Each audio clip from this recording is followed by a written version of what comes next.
पण इराणचे अनेक महत्त्वाचे राजकीय नेते आणि लष्करी अधिकारी मारले गेले असा मोठा दावा करण्यात येतोय। इस्रायली माध्यमांकडून इराणवरचे हल्ले यशस्वी करण्यात आल्याचा दावा आहे। अमेरिका आणि इस्रायलकडून इराणवरती संयुक्तपणे हे हल्ले सुरू आहेत। तर ही दृश्य आपण बघतोय। इराणचे अनेक लष्करी अधिकारी मारले गेल्याचा दावा सध्या इस्रायली माध्यमांकडून केला जातोय। तर हल्ल्याच्या नंतर इराकच्या परराष्ट्र मंत्रालयाने तातडीची बैठक बोलावली आहे। इराणच्या नंतर आता इराकने देखील आपली हवाई हद्द बंद केली आहे आणि इराकच्या परराष्ट्र मंत्रालयाने ही तातडीची बैठक बोलावली आहे।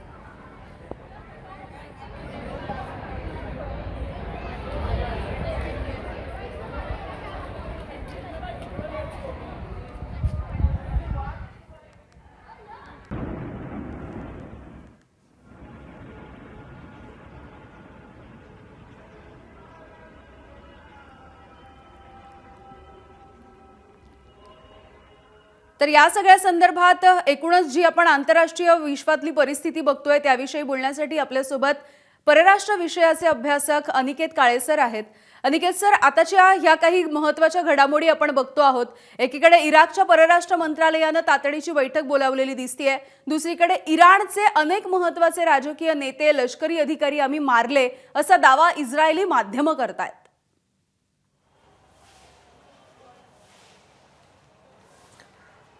इस्रायली माध्यमांनी जो दावा तिथे केलेला आहे त्यामध्ये तथ्य असण्याचं कारण इस्रायलने जो सकाळी अमेरिकेच्या साहाय्याने जो पहिला आक्रमण इराणवरती केलं तो इंटेलिजन्स बेस होता। आयतुल्ला खोमेनी जे इराणचे सर्वोच्च धार्मिक आणि राजकीय नेते आहेत त्यांच्या घराच्या आजूबाजूला 7 ते 8 मिसाईल त्या ठिकाणी सोडण्यात आली, क्षेपणास्त्र डागण्यात आली आणि त्यामुळे हा जसं त्यांनी मागे हिजबुल्लांच्या प्रमुखाला इराणमध्ये मारलं होतं त्याच पद्धतीच्या इंटेलिजन्सच्या आधारावरती हा हल्ला केला होता। त्यामुळे ही माहिती नक्कीच खरी असू शकते असं मला वाटतं। परंतु गेले काही दिवस इराणवरतीचे युद्धाचे ढग होते, त्या परिस्थितीमध्ये आयतुल्ला खोमेनी यांना आधीच सुरक्षित स्थळी इराणच्या सरकारने हलवलेला आहे असाही दावा इराणी सरकारने यामध्ये केलेला आहे। अगदी सर, खरं तर इराणने असं म्हटलं होतं की युद्ध तुम्ही सुरू केलंय, मात्र हे युद्ध आम्ही संपवू। हा दावा इराणने नेमक्या कुठल्या बळावरती केला होता?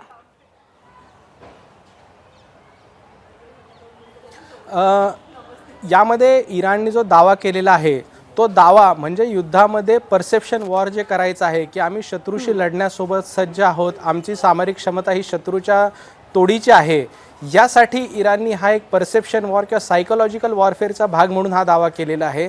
अगदी इराणलाही त्यांची सामरिक शक्ती माहिती आहे आणि हे युद्ध इराण फक्त अमेरिका किंवा आखाती देशांच्या विरुद्ध लढत नाही आहे, तर इराणचं सगळ्यात मोठं या युद्धामध्ये सगळ्यात मोठं जे आव्हान आहे ते त्यांच्या अंतर्गत नागरिकांकडून या खामेनी राजवटीविरुद्धचं आहे। त्यामुळे कुठेतरी हे स्वतःची ताकद आमच्याकडे आहे, स्वतः आम्ही हे युद्ध लढू शकतो आणि दीर्घकाळ आम्ही युद्धाला तयार आहोत असा एक मेसेज देण्याच्या दृष्टीने त्यांनी तो दावा केला।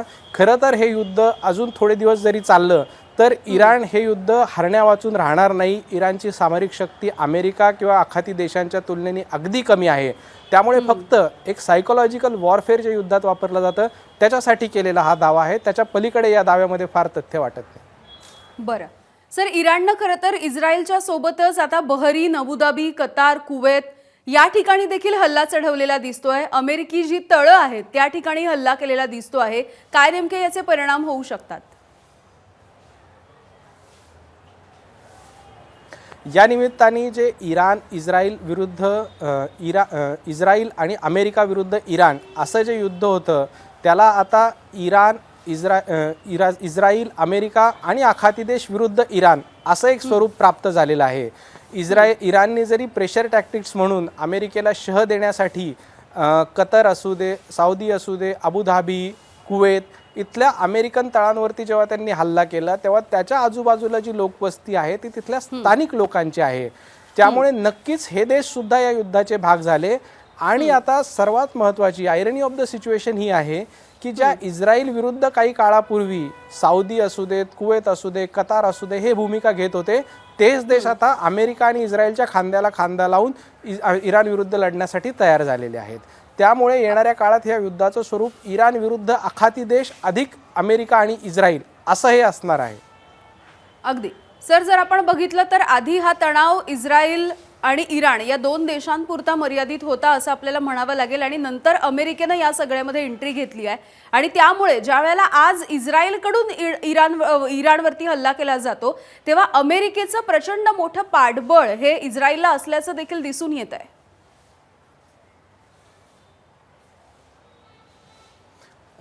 नक्कीच, कारण जिओ पॉलिटिक्समध्ये गेल्या काही दिवसापासून, विशेष करून ट्रम्प जेव्हा यांनी आपली दुसऱ्या टर्मची कारकीर्द सुरू केली तेव्हापासून ट्रम्प कुठेतरी जागतिक राजकारणात अमेरिकेने स्वतःची जी पत कमी होत चाललेली आहे ती पुन्हा एकदा इस्टॅब्लिश करण्याच्या दृष्टीने काही महत्त्वाच्या हालचाली केल्या. मग त्याच्यामध्ये व्हेनेझुएलाचे राष्ट्राध्यक्ष निकोलस मादुरो असतील, त्यांना अटक करून अमेरिकेत आणणं असेल. इराण विरुद्धचं जे युद्ध आहे हे नक्कीच अमेरिकेचं युद्ध आहे. इस्रायल त्याच्यामध्ये फक्त एक मोहरा आहे. नक्कीच इस्रायल आणि इराण हे एकमेकांचे शत्रू राष्ट्र आहे, त्याच्यात कुठलाही दुमत नाही.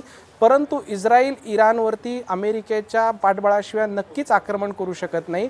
आणि त्या दृष्टीने मग खामेनी राजवटीच्या विरुद्ध वातावरण निर्मिती असेल, जनाक्षोभ तिथे जो उसळला मागे खामेनी राजवटीच्या विरुद्ध तो असेल, हे सगळं अमेरिका गेल्या काही वर्षांपासून सिस्टमॅटिकली निर्माण करत गेली. एक वातावरण निर्मिती झाली आणि त्याला जोड इस्रायलने मागे गेल्या काही महिन्यांपूर्वी जो इराणवरती हल्ला केला होता त्याची जोड मिळाली.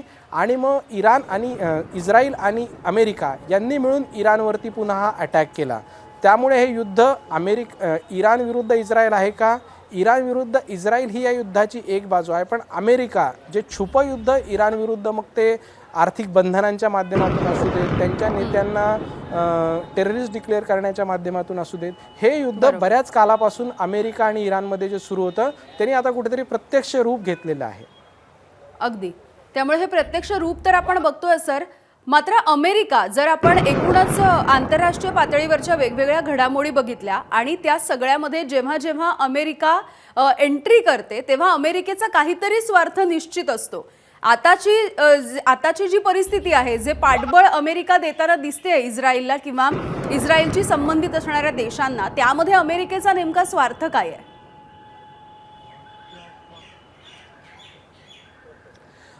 या दृष्टिकोनातून जर या घटनेकडे जर बघायचं असेल, या युद्धाकडे बघायचं असेल तर दोन गोष्टी नक्की आहेत. अमेरिका ही नेहमी लष्करी तळांच्या शोधामध्ये जगभरात काही ना काही ॲक्टिव्हिटी करत असते. गेली 10-15 वर्ष त्यांचा तालिबानच्या अफगाणिस्तानमध्ये तळ होता. तालिबानचं सरकार आलं, अमेरिकेतला अफगाणिस्तानमधला तळ पूर्णपणे त्यांना विड्रॉ करावा लागला त्यांच्या कराराप्रमाणे.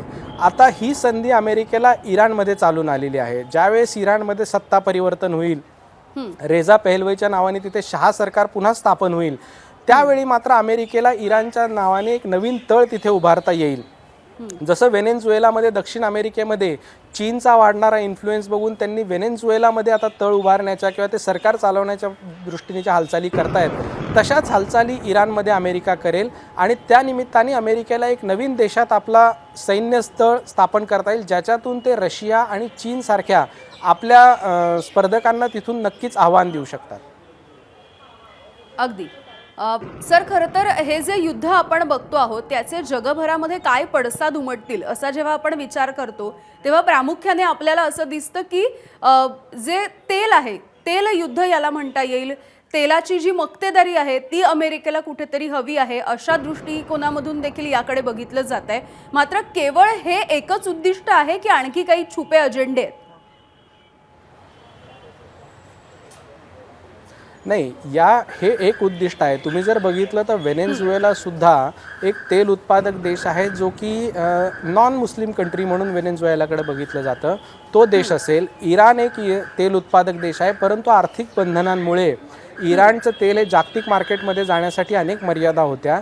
त्यामुळे इराणवरती आक्रमण करून जर अमेरिका धार्जिनं सरकार जर तिथे आलं तर कदाचित इराण आणि व्हेनेझुएलाच्या माध्यमातून जे एक इस्लामिक सुन्नी कंट्रीचं जे एक मक्तेदारी तेलाच्या व्यापारावरती आहे तिला कुठेतरी अमेरिकेला शह देता येईल, हा एक महत्त्वाचा हेतू.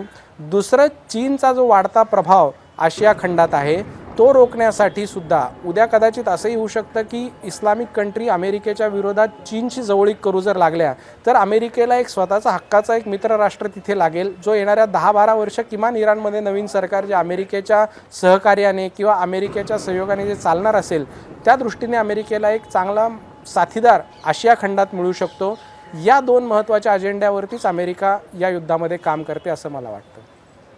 अगदी अनिकेत सर, खूप खूप धन्यवाद. तुम्ही या सगळ्या प्रश्नांची सविस्तरपणे उत्तरं दिलीत आणि या सगळ्या परिस्थितीचं विश्लेषण केलं यासाठी. एबीपी माझा, उघडा डोळे बघा नीट.